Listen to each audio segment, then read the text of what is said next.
Okay, तो आज हम स्टार्ट करते हैं डेटा टाइप्स एंड वेरिएबल्स पे। तो सबसे पहले अपन ये समझेंगे कि डेटा टाइप क्या है एंड देन हम वेरिएबल्स के ऊपर आते हैं। ओके, अब ये डेटा टाइप, तो पहले डेटा क्या होता है? ठीक है, data is nothing but your information. ठीक है, डेटा का सिंपल मतलब होता है इंफॉर्मेशन। अब जैसे अगर मैं बोलूं,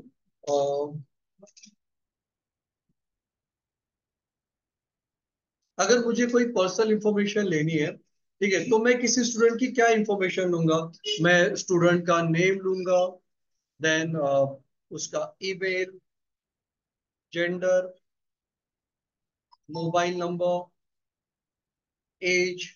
ठीक है, ये इंफॉर्मेशन मैं उसकी लूंगा। साथ में मैं यहाँ पे आता हूँ और ले लेता हूँ परसेंटेज। ओके, तो अगर मुझे स्टूडेंट की कोई इंफॉर्मेशन लेनी है, तो मैं सॉर्ट ऑफ मान के चलता हूँ कि मुझे पर्सनल इंफॉर्मेशन लेनी है तो ये मेरे को चाहिए, जैसे कि नेम हो गया, email, gender, mobile, age, percentage. ठीक है, तो अब मैं रैंडमली एक डेटा ले लेता हूँ, जैसे कि नेम में मैं आता हूँ, for example Sachin. Then email ID में डाल देता हूँ sachin@gmail.com। जेंडर में जस्ट एम ले लेता हूँ। Mobile number 1 2 3 4 5 6 7 8 9 10।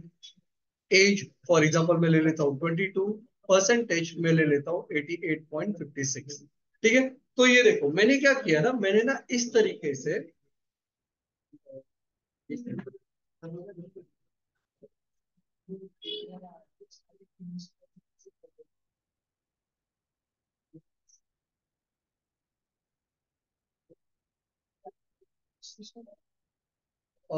Ritesh and Ishika आप ज्वाइन हो गए ना?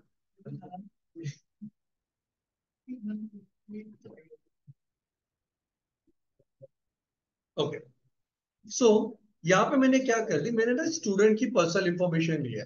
तो अगर आप देखोगे, तो ये नेम जो मैंने लिया है, नेम में ये सारे है ना अल्फा कैरेक्टर्स है, जैसे कि SACHIN, ये सारे मेरे क्या अल्फा कैरेक्टर है। साथ में मोबाइल में भी आता हूँ, ईमेल, ईमेल में जा रहा हूँ, तो ईमेल में भी मैंने क्या किया, ईमेल में मैंने alpha character plus special character and then alpha character, तो ये कॉम्बिनेशन है character, alpha character and special character का। जेंडर में मैंने एक सिंगल वैल्यू ले ली, एम करके। मोबाइल में जा रहा हूं, तो मोबाइल में यहाँ पे मैंने क्या लिए है, सारे नंबर्स लिए हुए हैं। ठीक है, देन एज में आ रहा हूँ, तो एज में 2 डिजिट नंबर लिया हुआ है। अभी किसी का एज मैक्सिमम कितना हो सकता है, मैं कंसिडर करके चलता हूँ कि 100 120 इतना हो सकता है। ठीक है, तो मैंने भी रैंडमली क्या किया, मैंने स्टूडेंट का एज चाहिए, तो मैंने एक स्टूडेंट का एज ले लिया 22। एंड देन यहाँ पे मैंने परसेंटेज लिया 88.56। तो अगर मैं इस डेटा को अगर डिवाइड करूँ ना, तो मैं इसको 3 पार्ट में डिवाइड करूंगा। क्या? देखो, सबसे पहले तो ये एज, तो एज जब भी हम बोलते हैं तो ये कंप्लीट नंबर होता है। जैसे कि कोई अगर आप किसी को एज पूछोगे तो वो बोलेगा कि I am 25 years old, I am 30 years old. ठीक है, हमेशा ये जो एज होता है ये नंबर होता है। ओके, कोई ऐसे नहीं बोलेगा मैं 22.6 ईयर्स ओल्ड हूँ, मैं 22.10 ईयर्स ओल्ड हूँ, हम ऐसे नहीं बोलते। हम बोलते हैं कि मैं 22, मैं 25 ईयर्स, हम इस तरीके से बोलते हैं। तो जब मैं एज पे जाता हूँ ना, तो यहाँ पे ये जो भी मेरा वैल्यू होता है, ठीक है, ये क्या होता है, ये होता है नंबर, और वो भी विदाउट डेसिमल वाला होता है। ठीक है, जब भी मैं एज पे जाता हूं तो एज हमेशा नंबर होता है, बट वो विदाउट डेसिमल वाला रहता है। ठीक है, बट जब मैं परसेंटेज के ऊपर जाता हूं, अगर आप किसी को परसेंटेज पूछोगे, तो वो हमेशा आपको डेसिमल में आंसर देगा, जैसे कि 60.12, 88.56, तो इस तरीके से कोई भी आंसर देता है। ठीक है, तो यहाँ पे मैं क्या, परसेंटेज, तो ये आ गया, ये भी मेरा क्या है, ये भी मेरा नंबर है, बट कौन से टाइप वाला, विथ डेसिमल वाला। ओके, तो यहाँ पे ये मेरा एज, एज में हम नंबर यूज करते हैं, but number without decimal use होता है। परसेंटेज है, परसेंटेज हमेशा नंबर विथ डेसिमल होता है। कोई भी आपको ये नहीं बोलेगा कि 60%। ठीक है, हमेशा उसको डेसिमल तो लगा ही होगा। अगर एग्जैक्ट उसका है, तो वो हम इस तरीके से लिखेंगे, 0.00, हम इस तरीके से लिखते हैं परसेंटेज। देन जो अगर मैं बात करूं नेम, ईमेल की, तो यहाँ पे मेरे अल्फा कैरेक्टर्स यूज होते हैं। तो ये मेरा नॉन न्यूमेरिक डेटा है। ठीक है। तो जो भी मेरा डेटा होता है, डेटा बेसिकली दो टाइप का होता है, numeric and non numeric. Okay, और जब मैं न्यूमेरिक पे जाता हूं तो न्यूमेरिक में भी मेरे पास दो डेटा है, एक है मेरा number with decimal and number without decimal. Okay, अब ये जो है यह है आपका टाइप ऑफ डेटा। ठीक है, जो भी मैंने आपको ये जो बताया ये मेरा है टाइप ऑफ डेटा। ठीक है, अब ये टाइप ऑफ डेटा, ये जो कंसेप्ट है, ये प्रोग्रामिंग में होती क्यों है? ठीक है, ये type of data is nothing but data type in your programming. Okay, तो डेटा टाइप, ये जो हम डेटा टाइप लेते हैं इसका मेन पर्पस क्या होता है? जो भी हम डेटा टाइप लेते हैं ना, ठीक है, डेटा टाइप ये यूज होता है इन रैम के अंदर मेमोरी जनरेट करने के लिए। ठीक है, रैम के अंदर memory in the sense storage generate करने के लिए। ठीक है, ये डेटा टाइप मुझे आइडेंटिफाई करने की जरूरत क्यों है? क्योंकि बेस्ड ऑन माय डेटा मेरे रैम के अंदर एक स्टोरेज बनने वाला है। ठीक है, जैसे मैंने आपको बोला कि अलग अलग टाइप का डेटा है, number with decimal, number without decimal and non numeric, जिसमें मेरे अल्फा कैरेक्टर्स आते हैं।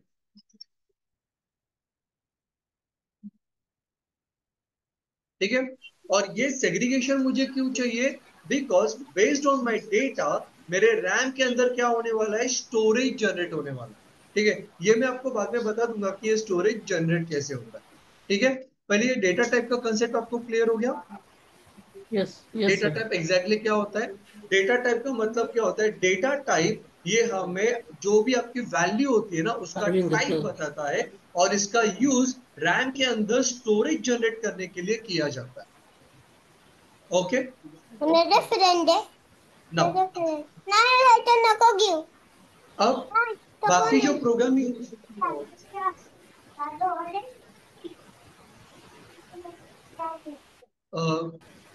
Hello,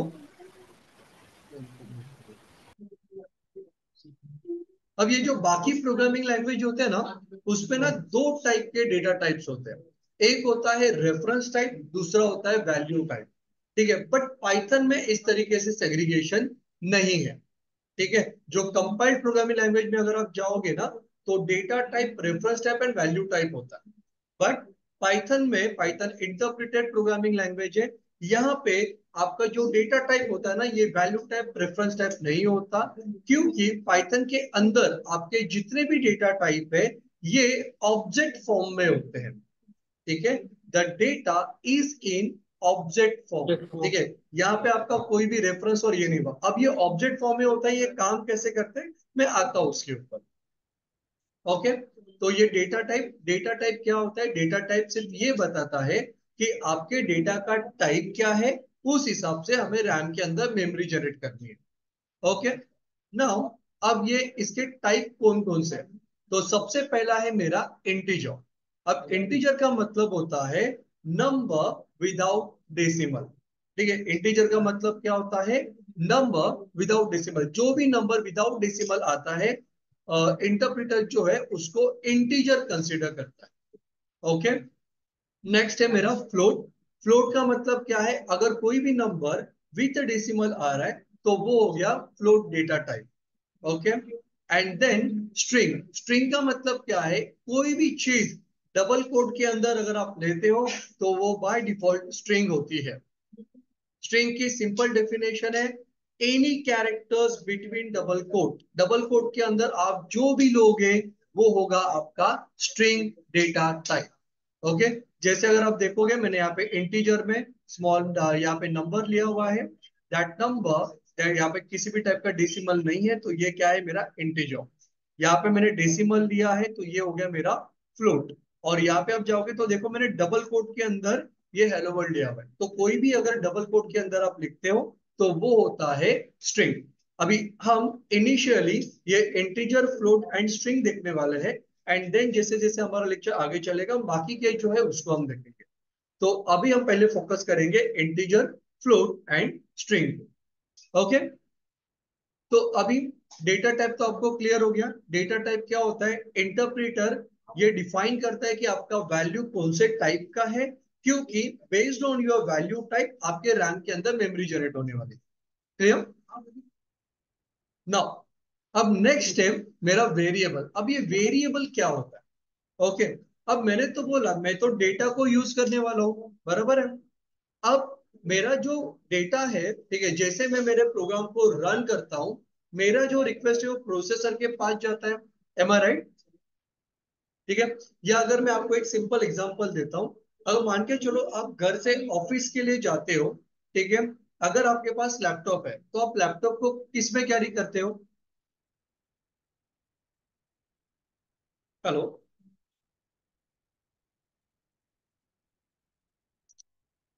hello? लैपटॉप बैग में सर। लैपटॉप बैग में कैरी करते हो। अब ये लैपटॉप बैग का काम क्या है? लैपटॉप बैग का काम है आपके घर से आपके ऑफिस तक सिर्फ उसको कैरी करना, यस। बराबर है। ये लैपटॉप बैग का काम वो नहीं है कि लैपटॉप हमेशा ही आपके बैग में रहेगा, ठीक है। हाँ हाँ। उसका काम सिर्फ इतना है, जब आप एक जगह से दूसरे जगह पे जाते हो ना, ठीक है, तब आपको सिर्फ लैपटॉप बैग यूज करना है ताकि आप उसको एक जगह से दूसरे जगह पे लेके जा सके। जब आप ऑफिस पहुंचते हो, लैपटॉप बैग को साइड में रख देते हो, लैपटॉप निकाल के आप अपना काम करते हो, बराबर। यस तो सर। ये जो आपका लैपटॉप बैग है ना, ये लैपटॉप बैग जो है ये टेम्पररी स्टोरेज है आपके लैपटॉप का, हम्म। ठीक है। That laptop bag is the temporary storage of your laptop, क्योंकि उसका काम सिर्फ घर से ऑफिस तक लैपटॉप को कैरी करना है, ठीक है। सिमिलरली ये जो वेरिएबल होता है, वेरिएबल एक टेम्पररी स्टोरेज ऑफ वैल्यू होता है, ठीक है। ये क्या करता है? वैल्यू को टेम्पररी स्टोर करके रखता है, ठीक है। कब तक? जब तक आपका प्रोग्राम कंप्लीट एग्जीक्यूट ना हो तब तक, ठीक है। मतलब लाइन नंबर 1 पे मेरा प्रोग्राम एग्जीक्यूट स्टार्ट हुआ, लाइन नंबर 10 पे मेरा एग्जीक्यूशन खत्म हो गया, तो लाइन नंबर 1 से लेके लाइन नंबर 10 तक, ठीक है, ये जो वेरिएबल है आपके वैल्यू को होल्ड करके रखेगा, ठीक है। एक बार मेरा प्रोग्राम एग्जीक्यूट हो गया, आपका जो वेरिएबल है वो क्लियर हो जाता है। क्लियर?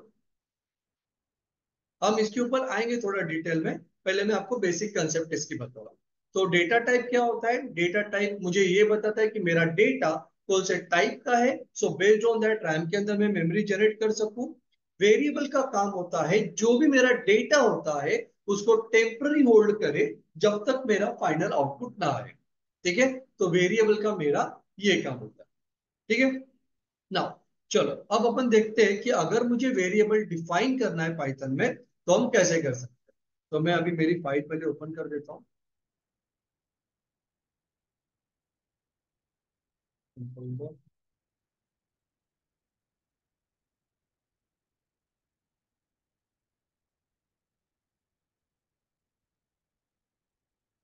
मैंने क्या नाम दिया था Python master?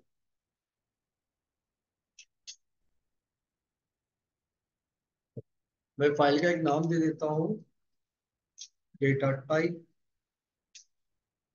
Variable dot P, ठीक है ना। चलो अब सबसे पहले तो सिंटैक्स देखते हैं। अगर मुझे, ठीक है, वेरिएबल, ठीक है, बनाना है तो मैं कैसे बनाऊंगा, तो मैं इधर रखता हूँ सिंटैक्स फॉर डिक्लेयरिंग वेरिएबल। तो अगर आपको वेरिएबल डिक्लेयर करना है तो मेरा सिंटैक्स है, मैं इसको मल्टीलाइन में ही डाल देता हूँ।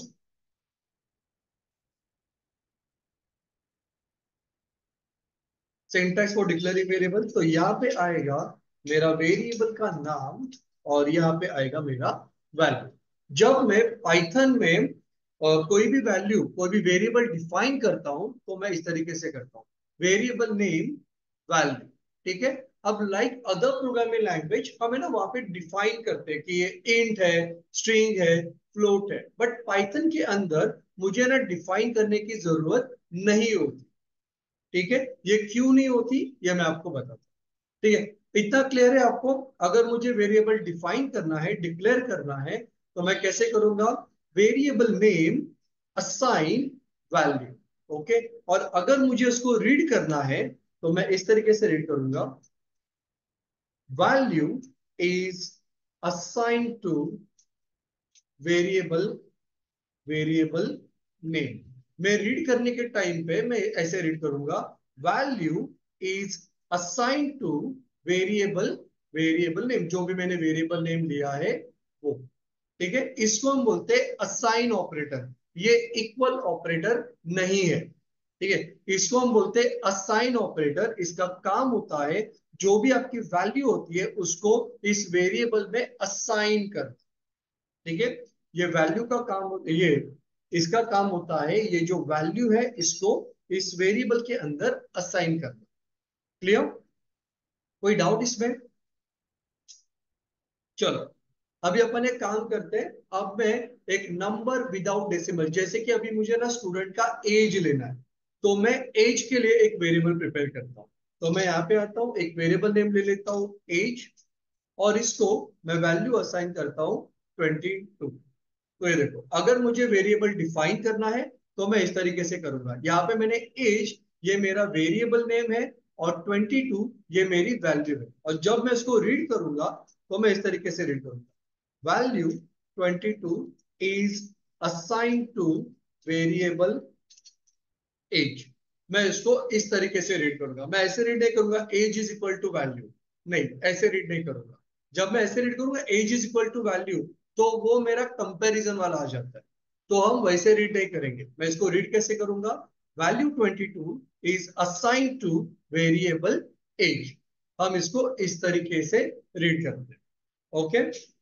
तो जैसे ये मेरी वैल्यू है और ये मेरा वेरिएबल नेम है। अब आप बोलोगे अरे इसमें डेटा टाइप कहाँ है? करेक्ट। तो पाइथन के अंदर हम एक्सटर्नली डेटा टाइप असाइन नहीं करते, हम डेटा टाइप को आगे नहीं मेंशन करते। क्यों नहीं मेंशन करते? क्योंकि आपका जो इंटरप्रिटर है वो आपके वैल्यू के हिसाब से आपका जो डेटा टाइप है ना उसको डिफाइन करता है। सो यहाँ पे interpreter identify data type based on value. तो जैसी आपकी वैल्यू होती है उस वैल्यू के हिसाब से आपका जो इंटरप्रिटर है आपके वेरिएबल की वैल्यू को डिफाइन करता है, ठीक है। अब जैसे मैंने आपको बोला कि अगर मैं नंबर विदाउट डेसिमल यूज करता हूं, दैट मीन्स वो मेरा डेटा टाइप हो गया इंटीजर, करेक्ट। चलो अभी अपन एक काम करते हैं। कल के स्टेटमेंट में हमने प्रिंट स्टेटमेंट, मतलब कल हमने प्रिंट स्टेटमेंट देखा था मैसेज को डिस्प्ले करने के लिए, ओके। तो इस तरीके से मैंने क्या किया, मैंने वेरिएबल ले लिया, वेरिएबल के अंदर मैंने ये वैल्यू ले ली। अब चलो ये जो वैल्यू है ये वैल्यू को मैं प्रिंट करता हूं। तो अगर मुझे वैल्यू को प्रिंट करनी है तो मैं इधर आता हूं, प्रिंट। कल के लेक्चर में मैंने क्या किया था, कल के लेक्चर में मैंने डबल कोट के अंदर मैसेज डाला था, ओके। बट जब मुझे वेरिएबल की वैल्यू प्रिंट करनी होती है तो हम ये प्रिंट के अंदर वेरिएबल पास कर देते हैं, ठीक है। तो यहाँ पे आ गया प्रिंट और उसके अंदर मैंने पास कर दी वैल्यू, ठीक है। तो जब मैं प्रिंट के अंदर वेरिएबल पास करता हूं तो यहाँ पे वो वेरिएबल जो वैल्यू होल्ड करता है वो डिस्प्ले होगा। देखो मैं आउटपुट दिखा देता हूँ, रन। ये देखो वैल्यू मिल गई मुझे 22। बट मैंने यहाँ पे क्या लिया है, यहाँ पे प्रिंट के अंदर मैंने ये वेरिएबल लिया है। ये वेरिएबल वैल्यू क्या होल्ड कर रहा है, 22। तो मुझे आउटपुट में मिलेगा 22।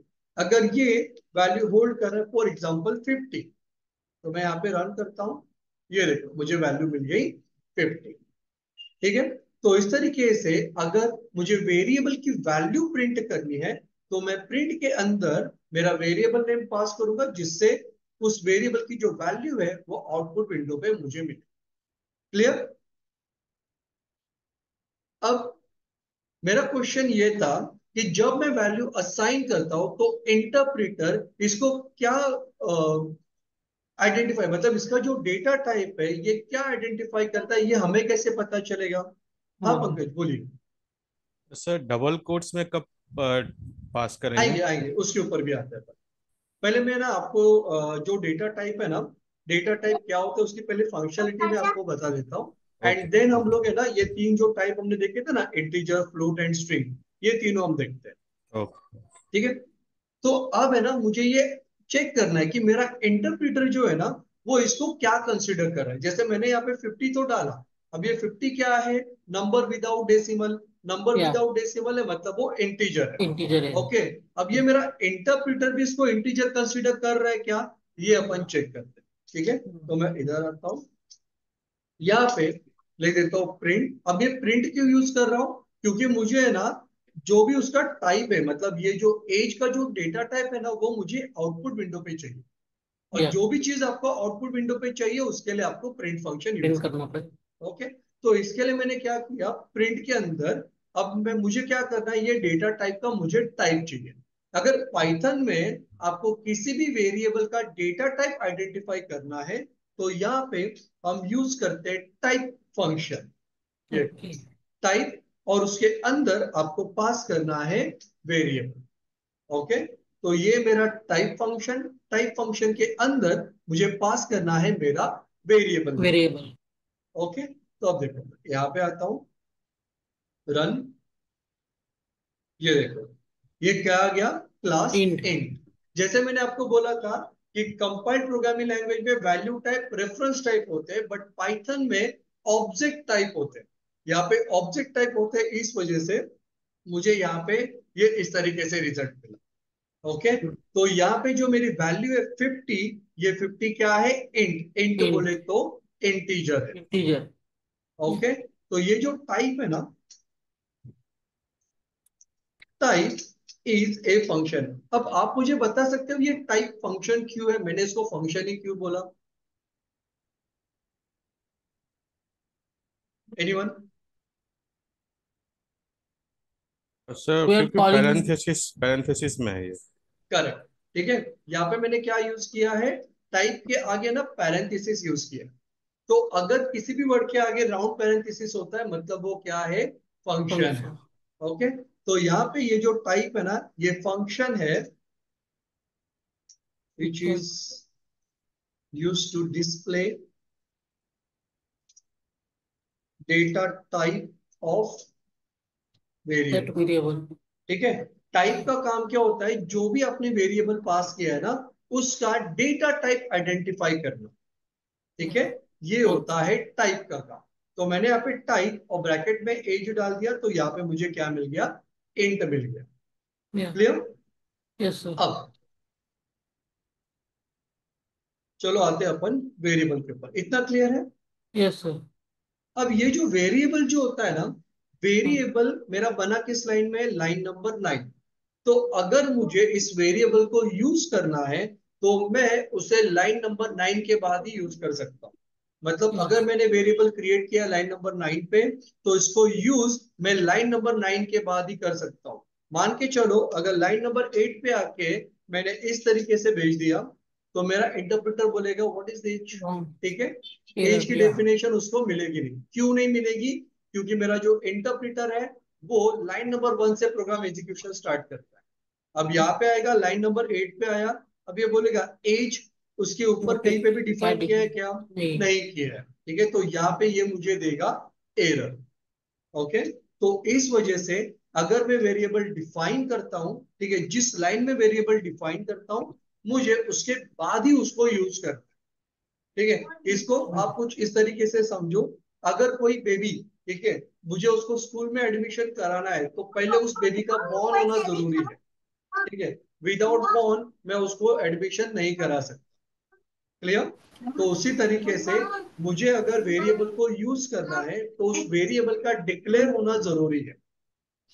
Yes sir. ओके, डिक्लेयर होने के बाद ही आप उसको यूज कर सकते हो। बट पाइथन में हम लोग का लोकल ग्लोबल ऐसे रहता है क्या? यस यस, इस पे भी आपका लोकल ग्लोबल आएगा, बट ये कंसेप्ट जब हम फंक्शन एंड क्लास के ऊपर जाएंगे ना तब आएगा। जब ओके। मैं नॉर्मल एक फाइल के अंदर जब मैं नॉर्मल कोड करूंगा ना तो वो केस में नहीं आएगा, ये ओके। आपका क्लास एंड फंक्शंस में आएगा। अगर सेम, अगर उसी एक वेरिएबल को मुझे सब जगह यूज करना है तो उसको टॉप में डिफाइन करना है, राइट? यस, आएंगे हम उसके ऊपर, मतलब अभी कैसे है, अभी ये मेरी एक सिंगल फाइल है। ठीक है, तो ओके। यहाँ पे मैं कोई भी फंक्शन यूज नहीं कर रहा हूँ ना कोई क्लास यूज कर रहा हूँ। तो जो भी मेरे वेरिएबल्स है ना, ग्लोबल वेरिएबल्स है, ये विद इन द फाइल में कहीं पे भी यूज कर सकते हैं। ओके, सर ये लॉन्ग इंट नहीं हो सकता इसमें?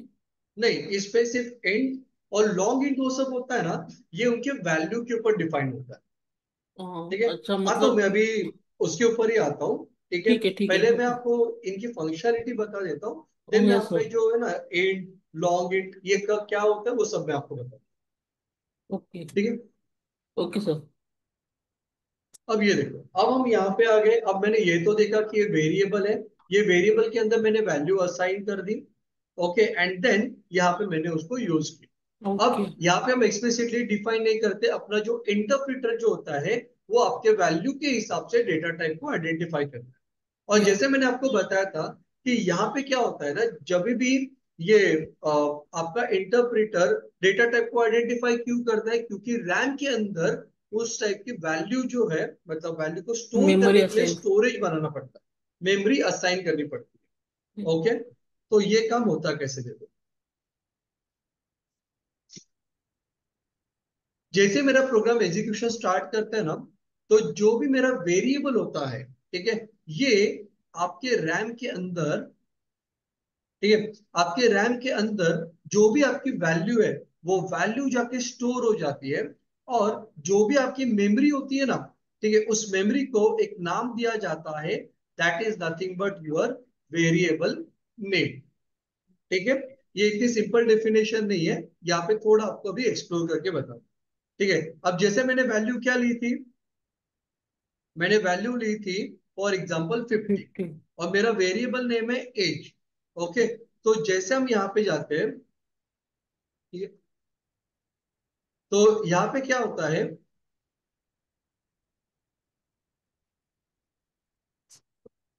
ठीक है, यहाँ पे जो भी आपका ये वेरिएबल की जो मेमोरी होती है ना, ये आपके हिप मेमोरी के अंदर जाके स्टोर होता है। ठीक है, कहाँ पे जाके स्टोर होती है, हिप मेमोरी के अंदर। तो यहाँ पे क्या होता है, ये आपका रैम है।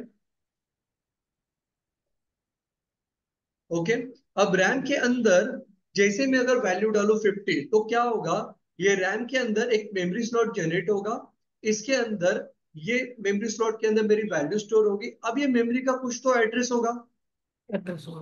बराबर।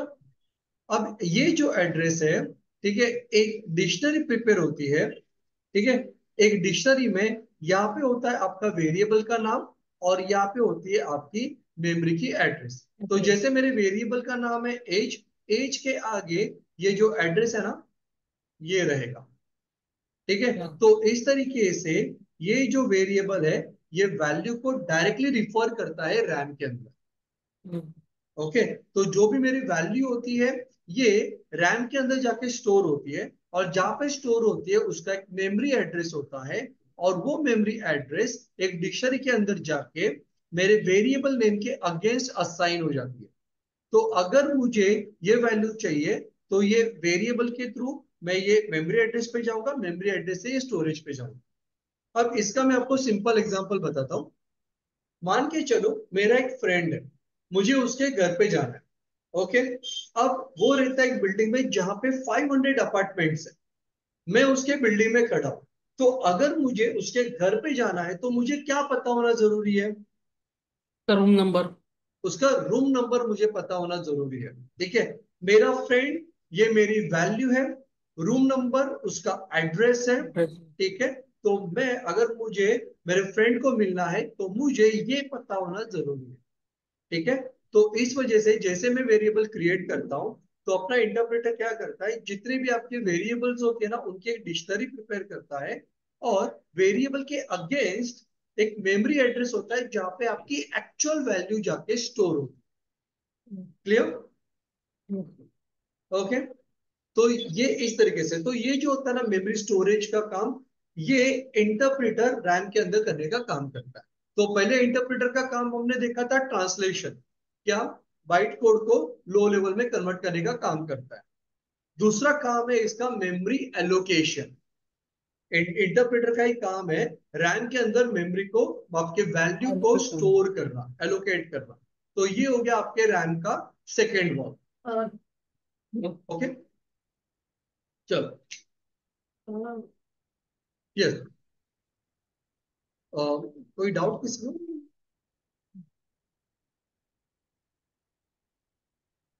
तो ये देखो, अब मैं यहाँ पे आ गया, मैंने क्या लिया था, नंबर विदाउट डेसिमल। तो नंबर विदाउट डेसिमल को इसके कंसीडर क्या किया, इंट कंसीडर इंट किया। कर। ओके, अब मैं यहाँ पे आता हूँ, अब मैं दूसरा ले लेता हूँ, फॉर एग्जाम्पल परसेंटेज। अब मैंने एक वेरिएबल ले लिया परसेंटेज, एंड यहाँ पे मैं वैल्यू डाल देता हूँ 88.87। ओके, अब अगर आप देखोगे तो ये क्या है, ये मेरी डेसिमल वैल्यू है। ओके, तो जब डेसिमल होती है तो यहाँ पे ये नंबर होता है मेरा फ्लोट। ओके, ओके अगर मैं नंबर को विथ डेसिमल लूं तो इसका data type interpreter internally consider कर देता है फ्लोट। चलो देखते हैं, पहले मैं काम करता हूँ, पहले जो परसेंटेज है उसको अपन डिस्प्ले कराते हैं, ओके वैल्यू सर। प्रिंट फिर उसका type. Percentage, and then print type, और ब्रैकेट में मेरा डेटा है परसेंटेज, वेरिएबल परसेंटेज, रन। ये देखो, ठीक है, फ्लोट। परसेंटेज के लिए इसे कंसीडर क्या कर दिया, फ्लोट। क्यों कंसीडर किया, क्योंकि यहाँ पे मेरा जो डेसिमल। नंबर आया है विथ डेसिमल आया है। तो अगर मैं नंबर को विथ डेसिमल लूं तो मुझे मिलेगा फ्लोट, विदाउट डेसिमल लूं तो मुझे मिलेगा इंटीजर। इंट। क्लियर या। ना, यहाँ पे आता हूँ, अब मैं ले लेता हूँ फॉर एग्जाम्पल नेम। तो अभी जो पंकज जी आपने क्वेश्चन किया था कि डबल कोट हम कब यूज करेंगे, ठीक है, तो डबल कोट अगर मुझे कोई कैरेक्टर, ठीक है, अल्फा कैरेक्टर्स अगर कोई वैल्यू डाल रही है, फॉर एग्जाम्पल मुझे अभी मेरा नाम प्रिंट करना है, तो मैं यहाँ पे आता हूँ नेम, ठीक है, तो अगर मुझे मेरा नाम लिखना है, मेरे जो नाम है वो अल्फा कैरेक्टर्स है, ठीक है, नॉन न्यूमेरिक है। तो अगर मुझे नॉन न्यूमेरिक डेटा को यूज करना है तो मैं हमेशा डबल कोट के अंदर ही लिखूंगा। तो यहाँ पे आता हूँ, यहाँ पे मैंने लिखा संतोष उपाध्याय, ठीक है, जो भी नॉन न्यूमेरिक डेटा होता है ना वो हमेशा आपका डबल कोट के अंदर आएगा। ठीक है, क्या हो अगर आपने उसको डबल कोट के अंदर ना लिखा तो, अगर मैं इसको डबल कोट के अंदर ना लिखूं ना तो ये इसको कंसीडर करेगा वेरिएबल में और देखेगा कि ये जो वेरिएबल है वो ऊपर डिफाइन किया है क्या। अब यहाँ पे तो ऊपर मैंने डिफाइन नहीं किया है, तो इसने मुझे ये वार्निंग दे दिया कि Santosh is not defined as well as Upadhyay is not defined. ठीक है, तो अगर मुझे कोई भी नॉन न्यूमेरिक वैल्यू डालनी है तो वो हमेशा डबल कोट के अंदर में लूंगा। ठीक है, और कोई भी चीज मैं डबल कोट के अंदर लिखता हूं तो वो बाय डिफॉल्ट स्ट्रिंग होती है। ये मेरा तीसरा डेटा टाइप है, दैट इज स्ट्रिंग। ओके, तो ये मैं यहाँ पे आता हूँ, print name, then print type name. अब इसको मैं रन करता हूँ, ये देखो, ठीक है, क्लास str मतलब ये क्या है, आपका स्ट्रिंग है। स्ट्रिंग। अब कोई भी चीज आप डबल कोट के अंदर लेते हो तो उसको स्ट्रिंग कंसीडर स्ट्रिंग। किया जाता है। अब मान के चलो कि आप बोलोगे मैं काम करता हूँ, मैं डबल कोट के अंदर मैं ले लेता हूँ 30। ओके, अब इसको भी वो नंबर कंसीडर नहीं करेगा, क्यों नहीं करेगा, क्योंकि डबल कोट के अंदर है। तो डबल कोट के अंदर है तो ये स्ट्रिंग ही कंसीडर किया जाएगा। यस। ये स्ट्रिंग, तो स्ट्रिंग की सिंपल डेफिनेशन है, anything between double quote is nothing but string. जो भी डबल कोट के अंदर होगा, भले वो आपको न्यूमेरिक वैल्यू डालो या नॉन न्यूमेरिक डालो, ये क्या होगा, स्ट्रिंग होगा। स्ट्रिंग होगा। Clear, yes sir. Pankaj ji आपका डाउट क्लियर हो गया यहाँ पे। हेलो,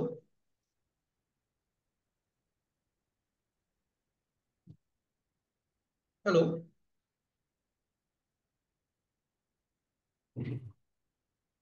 चलो, तो यहाँ पे कोई भी अगर मैं डबल कोट के अंदर लिखता हूं तो वो मेरा बाय डिफॉल्ट स्ट्रिंग कंसीडर किया जाता है। इतना क्लियर हो गया अभी आपको, हमने तीन डेटा टाइप बोला था, int float and string. Okay, yes तो सर। आपको डेटा टाइप डेफिनेशन क्लियर हो गई, वेरिएबल क्लियर हो गया। यस। ओके, अब पॉइंट ये है कि एक डेटा सेग्रीगेशन की जरूरत क्या है। एट द एंड मेरा ये एज भी रैम के अंदर जाने वाला है, मेरा परसेंटेज भी रैम के अंदर स्टोर होने वाला है, मेरा नेम भी रैम के अंदर स्टोर होने वाला है।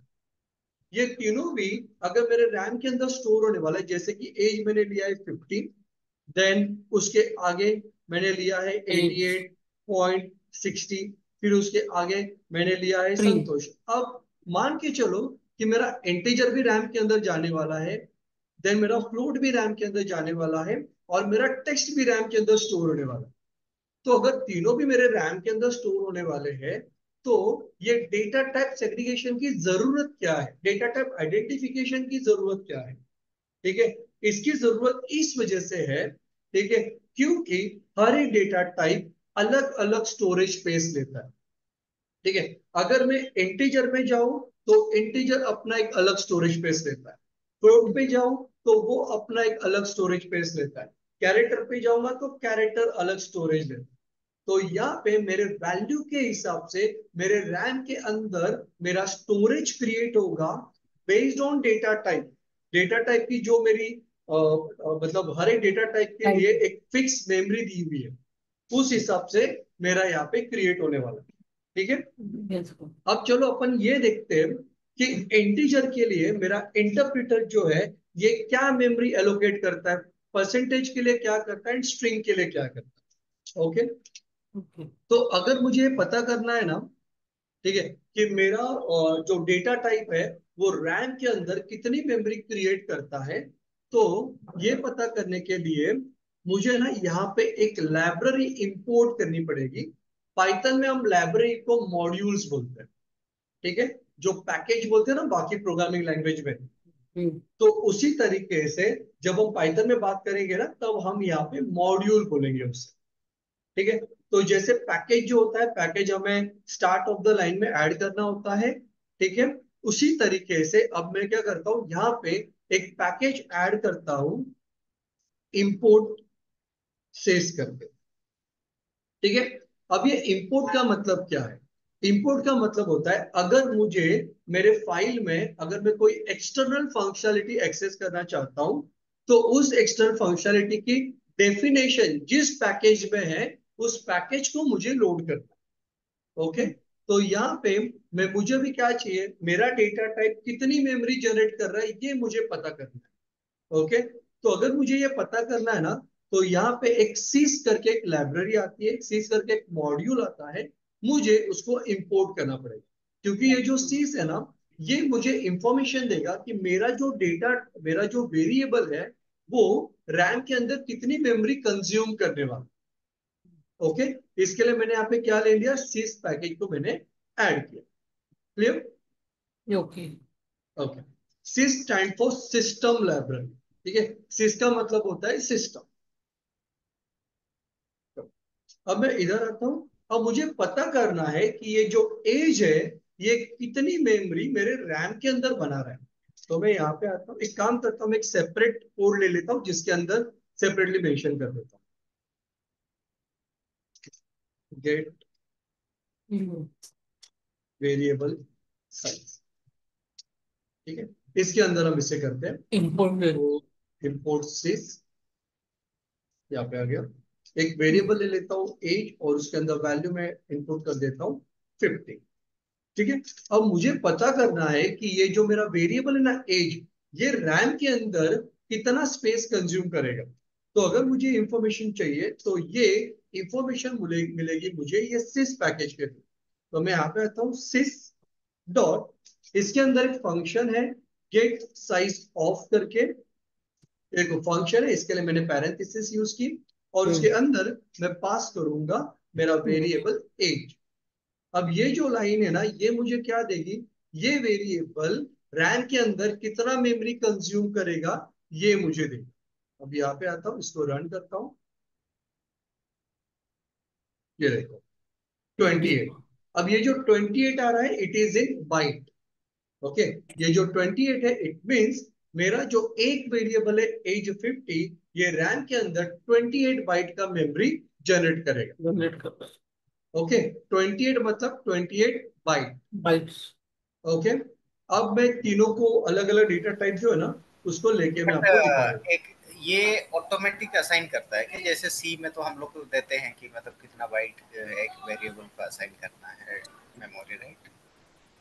नहीं, हम ये मेमोरी डिफाइन नहीं करते, हम वहां पे ना डेटा टाइप एक्सप्लिसिटली ऐड करते हैं। तो राइट जो राइट डेटा टाइप ऐड करते हो ना, तो हर एक डेटा टाइप का एक साइज होता है, राइट तो वो डेटा टाइप के हिसाब से आपकी मेमोरी ये होती है, एलोकेट होती है। Right yes, right. तो ये यहाँ पे क्या है, और सबका जैसे 4 रहता है, 8 रहता है और 2 हाँ, आपको पाइथन में एक्सप्लिसिटली डिफाइन करने की जरूरत नहीं होती।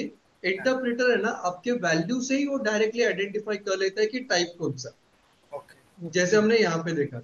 हाँ ओके, तो यहाँ पे एक्सप्लिसिटली हमें डालने की जरूरत नहीं है, पाइथन इंटरप्रेटर ऑटोमेटिकली डिटेक्ट कर लेता है कि ये वेरिएबल है, इसकी वैल्यू ये है, वैल्यू नंबर विदाउट डेसिमल है तो इंट होगी, नंबर विद बट ये डेसिमल है तो फ्लोट। 28 किस बेसिस पे रिप्लाई मतलब ये ये आउटपुट? इंटरप्रेट मतलब यहाँ पे ये डिफाइंड है कि अगर इंटीजर है तो 28 बाइट, ओके ये इंटरप्रेटर के अंदर ये फंक्शनलिटी डिफाइंड ओके। है।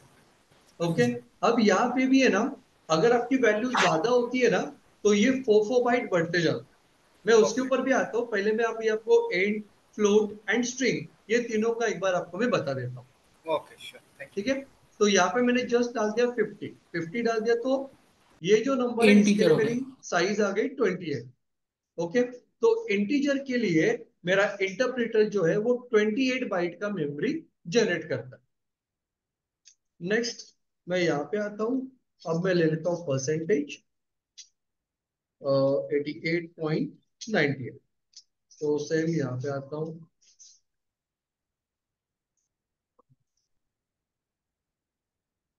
परसेंटेज। जब मैं फ्लोटिंग वैल्यू के ऊपर जाता हूँ, फ्लोट के लिए जाता हूँ, तो यहाँ पे मेरी मेमोरी जो है वो 24 बाइट की बनती है। ठीक है, अभी ये जो वैल्यू जो है ना, मेरे यहाँ पे 24 बाइट आ रहा है, हो सकता है आपके आपके इंटरप्रेटर में वो वैल्यू थोड़ा अलग है, अलग ये है। इंटरप्रेटर टू इंटरप्रेटर डिफर करता ओके। है। ओके, तो यहाँ पे देखो मेरी वैल्यू कितनी आ रही है, 24 बाइट, इसके लिए वैल्यू मेरी आ रही है 24 बाइट। ओके, तो अगर मैं डेसिमल वैल्यू लेता हूँ ना, तो डेसिमल वैल्यू के लिए मेरी जो मेमोरी जनरेट होती है रैम के अंदर वो है 24 बाइट। ओके, नेक्स्ट, अब हम चलते सर हैं स्ट्रिंग के ऊपर। एक हाँ स्मॉल क्वेरी है। हाँ, अगर नंबर डेसिमल नंबर और डेसिमल नंबर मतलब इंटीजर और डेसिमल नंबर दोनों में क्या डिफरेंस है? एक तो पहला नंबर है और बाद में डॉट वाले आगे नंबर है, करेक्ट? तो करेक्ट, उसमें हाँ। मेमोरी एक्चुअली ज्यादा लगना चाहिए था ना? नहीं, यहाँ पे भी ये कैसा है ना, ये एक्चुअली देखने के लिए क्या, तो ये एक ही नंबर है ना, ये जो है ये एक ही नंबर है आपका, बस ये विद डेसिमल है। ठीक है, हम हाँ। यहाँ पे ऐसे नहीं है कि यहाँ पे 88 मेरा अलग हो गया, 98 मेरा अलग हो गया, ये आपका एक सिंगल नंबर है। ओके, ये दो अलग अलग नंबर नहीं है। बट जब आप डेसिमल लेते हो तो इसका डेटा टाइप जो होता है वो फ्लोट होता है, तो फ्लोट के लिए ये जो है वो 24 बाइट ले लेता है। अब ये जो साइज जो है ना, ये आपके इंटरप्रेटर में ऑलरेडी डिफाइंड है, तो उस हिसाब से वो साइज क्रिएट कर देगा। ओके। Okay, now okay. अब मैं यहाँ पे आता हूँ, अब मैं ले लेता हूँ नेम। अब नेम के अंदर है ना, मैं कुछ भी नहीं लेता हूँ, मैंने अभी क्या लिया है, ब्लैंक लिया हुआ। ओके, सो प्रिंट, चलो देखते हैं अभी, गेट साइज ऑफ नेम। ठीक है, अब इसको मैं रन करता हूँ। ये देखो, नेम के लिए मेरी जो मेमोरी जनरेट हुई ना, ये देखो कुछ भी नहीं 49 डाला है मैंने, कितना जनरेट हुआ, 49 बाइट। 49 अब ये स्ट्रिंग के लिए क्या होता है ना, जब मेरे पास ब्लैंक डेटा होता है, जैसे मैं इधर आ गया, मैंने यहाँ पे डाला नेम, मैंने इसके अंदर ब्लैंक डेटा डाला, तो ब्लैंक के लिए कभी भी आप अगर स्ट्रिंग वेरिएबल लेते हो ना, तो 49 बाइट का आपका डिफॉल्ट मेमोरी जनरेट हो जाता है फॉर ब्लैंक वेरिएबल। देखिए, ब्लैंक स्ट्रिंग वेरिएबल, अगर मैं ब्लैंक ले लेता हूं तो 49 बाइट का मेरा जो मेमोरी है वो जनरेट होता है। ठीक है, अब चलो मैं काम करता हूं, मैं इसके अंदर आता हूं, अब मैं वेरिएबल वैल्यू डाल देता हूँ एस। अब एक एक ही कैरेक्टर मैंने डाला है, तो जब सिंगल कैरेक्टर डालूंगा ना, तो मेरी मेमोरी बनेगी 49 plus 1 byte is equal to 50 byte. 50 byte. ठीक है, तो मैं जितने भी कैरेक्टर लूंगा ना, ठीक है, उनको मुझे 49 के साथ में प्लस करना होगा। अब जैसे मैं यहाँ पे भी मेरा पूरा नाम ले लेता हूँ, नेम इज इक्वल टू, ठीक है। अब मैंने क्या कर दिया, मैंने इस नेम वेरिएबल को संतोष ये वैल्यू असाइन की। अब इसके अंदर कैरेक्टर्स कितने हैं, 1 8 2 3 4 5 6 7 8 कैरेक्टर है। तो इसकी टोटल मेमोरी जो होगी 49 plus 8 is equal to 56 byte. तो ये इस नाम के लिए 56 बाइट की मेमोरी जनरेट करेगी। ओके 57 होगा ना सर? 7 ओके या 57, सॉरी, ठीक है। तो यहाँ आपने पे ऊपर मैंने बोला तो 49 प्लस 1 बोला। यस, क्योंकि सिंगल कैरेक्टर, आप जितने कैरेक्टर ऐड करते जाओगे ना उतने ओके कैरेक्टर 49 में ऐड होते जाएंगे। ओके फॉर ब्लैंक 49 बाइट का आपका मेमोरी जनरेट होगा। अब मैंने एक सिंगल कैरेक्टर डाला तो 49 प्लस 1, यहाँ पे 8 कैरेक्टर डाला तो 49 प्लस 8, ऐसे। ओके, तो स्ट्रिंग में इस तरीके से मेमोरी कैलकुलेट किया जाता है। चलो मैं आपको दिखा देता हूँ ये। जैसे अभी यहाँ पे 49 है, अब यहाँ पे मैं सिंगल कैरेक्टर डाल देता हूँ एस, ये देखो आ गया 50। अब मैं यहाँ पे यस SAN, मैंने 3 कैरेक्टर डाले तो 49 प्लस प्लस 3 3 52, 52 ये देखो, यस ठीक है, 52 कैरेक्टर्स। तो आप जितने कैरेक्टर डबल कोड के अंदर ऐड करोगे वो 49 के साथ में एडिशन होते हैं, ठीक है। तो वो हो गया आपका total size for double quote string. Okay, या नाउ अभी हम चलते हैं कि यहाँ पे मान के चलो कि मैंने कोई वैल्यू को मैंने बड़ी वैल्यू कोई ले ली, तो जैसे कि यहाँ पे मैंने क्या लिया हुआ है 50, तो मैं यहाँ पे आता हूँ 1 2 3 4 5 6 7 8 9 10 11 12 13, ठीक है। तो अभी ये देखो यहाँ पे ना मैंने बहुत बड़ा नंबर लिया हुआ है, तो यहाँ पे आता हूँ रन, ये देखो अब मेमोरी कितनी ली इसने, 32 32 बाइट। अब ये होता कैसे, ठीक है। अब इंटीजर के लिए मेमोरी का जो कैलकुलेशन है ना वो ऐसे, अगर मैं 2 का पावर 30, ठीक है, जो भी वैल्यू 2 का पावर 30 के अंदर आती है, ठीक है, उनके लिए असाइन होता है 28 बाइट, ठीक है। जो भी वैल्यू 2 का पावर 30 या उससे कम होती है उनके लिए आएगा 28 बाइट, और जो वैल्यू इन बिटवीन 2 का पावर 30 टू 2 का पावर 60 इनके बीच में आता है उनके लिए वैल्यू आती है 32 बाइट। जो वैल्यू 2 का पावर 60 टू 2 का पावर 90 इनके बीच में आएगा तो 4 बाइट ऐड होते जाए, 32 है 36 बाइट। तो इस तरीके से ना हर इस पे इंटरवल पे 4 बाइट जो है वो ऐड होते जाते हैं, ठीक है। तो अगर कोई भी वैल्यू 2 का पावर 30 से ज्यादा होगा तो आपकी वैल्यू 32 32 बाइट बाइट होगी। अगर कोई भी वैल्यू 2 का पावर 60 से ज्यादा होगी तो वो 36 बाइट हो जाएगी, ठीक है। 4 बाइट यहाँ पे एक्सटेंड हो जाता है। ओके, तो यहाँ पे क्या है ना पाइथन के अंदर ये small int, big, long int, इस तरीके से कोई कंसेप्ट नहीं है।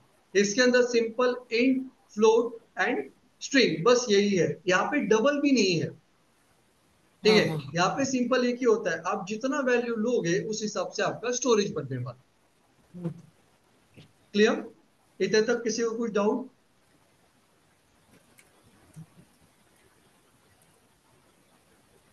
ओके, तो डेटा टाइप का काम क्या होता है, डिपेंडिंग ऑन योर वैल्यू, ठीक है, रैम के अंदर मेमोरी जनरेट करना। अब वो मेमोरी जनरेट कैसे करता है, आपकी वैल्यू क्या है, आपके वैल्यू का डेटा टाइप क्या है, और डेटा टाइप के हिसाब से जो बाइट्स ऑफ मेमोरी है उतना स्टोरेज जनरेट करेगा और उसके अंदर आपके वैल्यू को एलोकेट करेगा।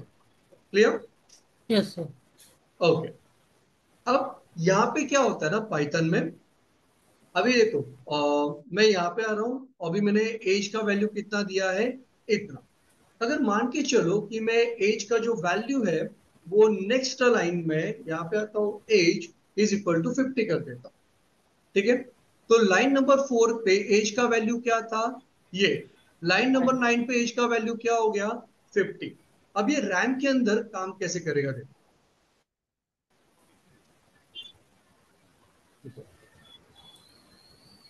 ये मेरा रैम है। अब जब मैं बोलता हूँ ना, जब मैंने एज का वैल्यू, जब मैंने फर्स्ट टाइम एज का वैल्यू फॉर एग्जांपल 1 2 3 डाला, तो मेरा इंटरप्रेटर क्या करेगा, एक 28 बाइट का मेमोरी स्पेस जो है वो जनरेट करेगा और उसके अंदर वैल्यू डाल देगा 1 2 3। ओके। अब इसके नेक्स्ट लाइन में मान के चलो मैं एज का वैल्यू डाल देता हूँ 50। ओके।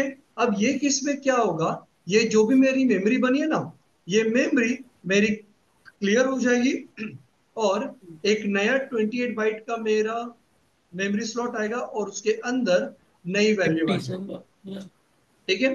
तो यहाँ पे क्या होता है, यहाँ पे एवरी टाइम जैसे आप वैल्यू को अपडेट करते हो, आपकी पुरानी मेमोरी जो है वो क्लियर हो जाती है और एक नया मेमोरी स्पेस जनरेट होता है जहाँ पे आपकी नई वैल्यू असाइन हो जाती है। ठीक है। तो यहाँ पे ये इस तरीके से काम करता है। इसलिए मैंने बोला था कि ये जो पाइथन में जो डेटा टाइप्स है ना, ठीक है, ये इसकी तरह कंपाइल्ड लैंग्वेज की तरह काम नहीं करते। ठीक है। वहां पे क्या होता है, वहां पे दो टाइप होता है, value type and reference type. ठीक है। यहाँ पे किसी भी टाइप का नहीं होता है, बिहेव रेफरेंस टाइप जैसा करता है, बट डेटा टाइप जो होता है it is a type of object. Clear? Okay. ये डेटा टाइप एंड वेरिएबल, किसी को कोई डाउट? सर एक छोटा सा डाउट है। हाँ। अब ये नॉर्मली सी लैंग्वेज में कैसे है, हम लोग अगर ए इक्वल टू मतलब इंट ए इक्वल टू 30 किया, देन दैट हाँ। Variable is defined at one location, fix location, and yes. Next time value can change but the location remain same. Yes. क्यों? वैल्यू टाइप का property है वो। हाँ, इसमें location भी change होता है। हाँ, ये इसमें जैसे है ना, इसमें वैल्यू टाइप रेफरेंस टाइप नहीं होता पाइथन हाँ में। हाँ हाँ ठीक है। हाँ। पाइथन में ये प्रॉपर्टी अप्लाई करता है रेफरेंस टाइप का। क्यों?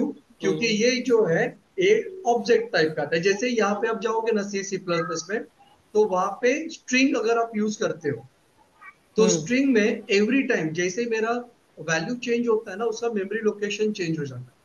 ठीक मेमोरी। है। तो यस, तो सेम यहाँ पे अप्लाई होता है वो, यहाँ पे वो एंड फ्लोट दोनों के लिए अप्लाई होता है। तो ओके। सर एक चीज ओके। पूछना था, इसमें आप स्ट्रिंग स्लाइसिंग वगैरह कवर करेंगे ना? यस, है ना अपना आगे। ठीक। ये देखो मैं आपको डिस्प्ले करा देता हूँ।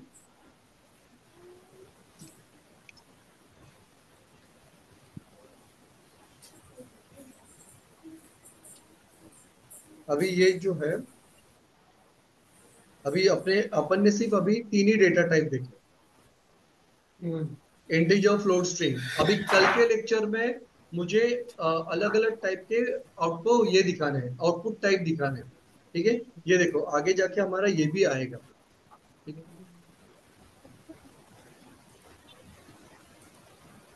ये देखिए पाइथन प्रोग्रामिंग में, तो आज जो है, आज हम डेटा टाइप्स एंड वेरिएबल कर रहे हैं।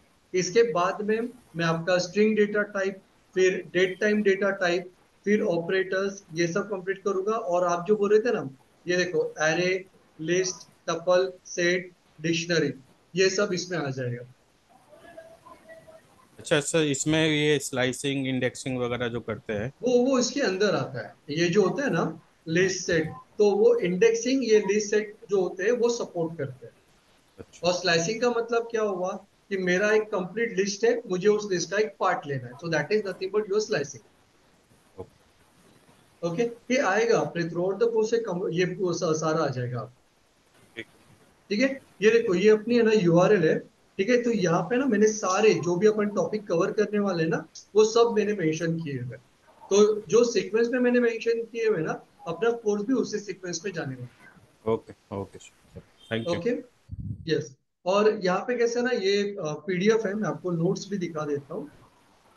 तो अपने हर एक लेक्चर की है ना, मैंने पीडीएफ बनाई हुई है।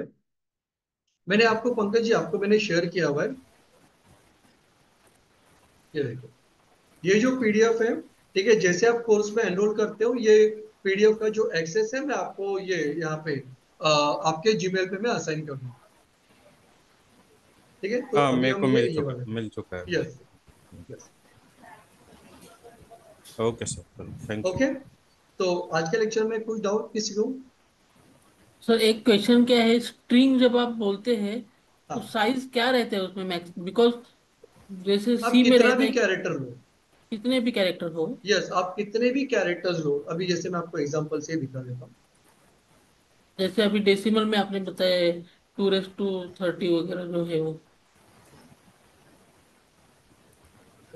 अब मैं, चलो एक काम करता हूँ, मैं कोई तो गूगल न्यूज ही ले लेता हूँ। न्यूज ही कर लेता हूँ।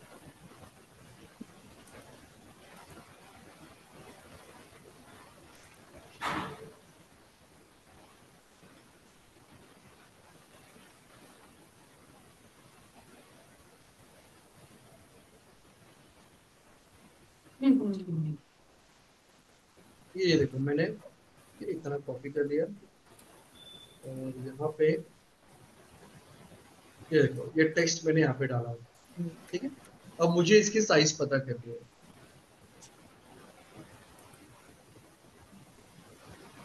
ये देखो, इतनी इसकी साइज हो गई 618। तो ये क्या करेगा, 49 बाइट प्लस अभी आगे जितने भी कैरेक्टर्स है उनको ऐड नहीं करके तो आपके रैम के अंदर मेमोरी बनाएगी। तो यहाँ ओके पे स्ट्रिंग के लिए कोई लिमिटेशन नहीं है। आप जितना भी बड़ा स्ट्रिंग लोगे, ऑब्वियसली उतना ओके साइज आपके रैम के अंदर बनेगा।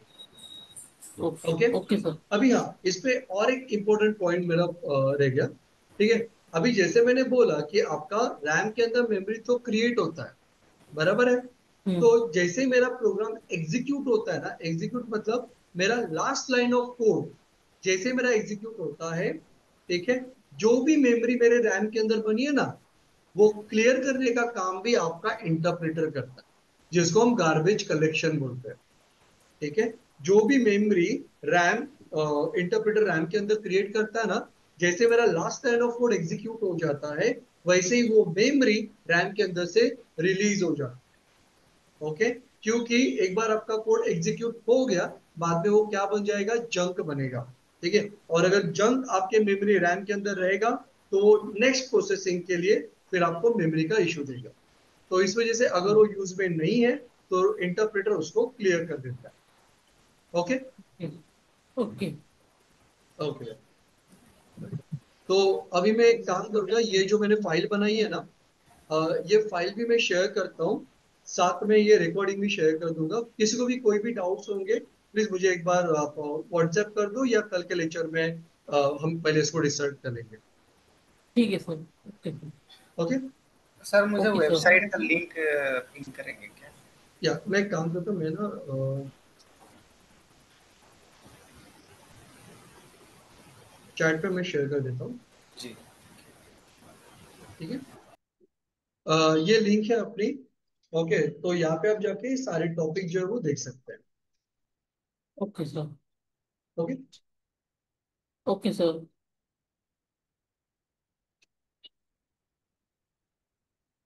ओके देन, कल सेम टाइम 7 बजे। ठीक है। मैं रिकॉर्डिंग के साथ में, अभी आपने ऑलरेडी रजिस्टर्ड किया हुआ है तो फिर से रजिस्टर की जरूरत है, सेम लिंक अपनी रहेगी ये वीक के लिए। Okay. Okay sir. Okay then. ठीक है। ओके, चलो बाय।